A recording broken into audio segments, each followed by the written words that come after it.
I apologize, I'm recovering from a cold, but I will still do my best.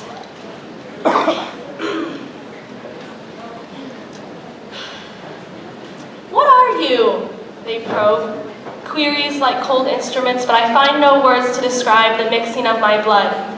This body that seems no more Chinese than a fortune cookie. For my mama despises what she calls American Chinese food, prohibiting the consumption of egg drop soup and orange chicken, calling out its authenticity, but what does that make me? A meager, diluted adaptation of Chinese?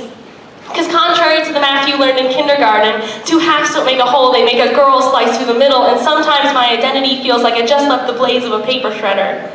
But I long to be whole. So every time I answer, what are you, I feel like a liar. Words caught in my throat like guilty children full of shame. I'm never Chinese enough, never white enough to claim those labels as my own. So I try and prove myself. I'm more than cream cheese swathed in a one-ton wrapper, or am I? Because somewhere down the line, my ancestors sacrificed cuisine authenticity for the taste buds and wallets of white Americans, and I wonder if I am any better.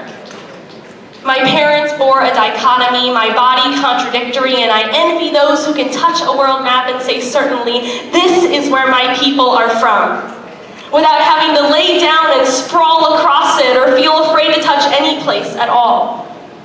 So if you have to rip me open to examine the hollows of my bones, what's hidden underneath these watermelon rinds, I'd be just as interested to know, what am I? Would I be the main fare at your nearest Panda Express, another entree item on the takeout menu, just enough ethnicity to expand your horizons, not enough to make you feel uncomfortable? Chinese food all packaged up in a nice little white box. I wonder if I would be the kind of American Chinese food my mother would purposefully avoid.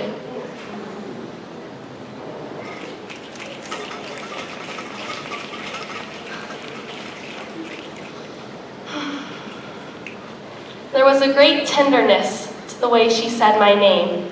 Tongue on teeth on lips, not the name my parents gave to me, of course. The name she christened me. I was consummated, reborn in the space underneath my bed. I love you.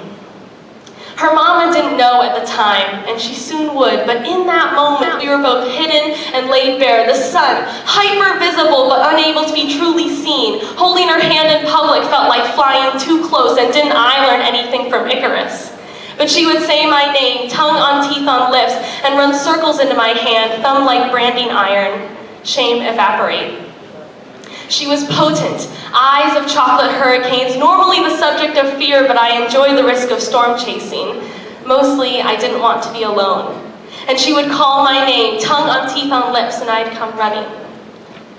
We exchanged tongues beneath bike helmets, beneath midnight skies, her hips a handrail when my knees grew weak. For what could be more poetic than my name? Tongue on teeth on lips, it was identity, reassurance, a beckon call. But I could feel us falling apart. My name didn't have the same ring, and her lips became unfamiliar. Her hurricane eyes no longer bore into mine. I thought our separation was my choice. It wasn't. It was her choice. It had always been her choice. And her tongue, her teeth, her lips still owned my name. I thought I was free. Instead, I was paralyzed. My fingers tangled with hers had liberated me. Her kisses on my neck allowed me to breathe. She gave me a new name, tongue on teeth on lips, a new identity, and she took it with her.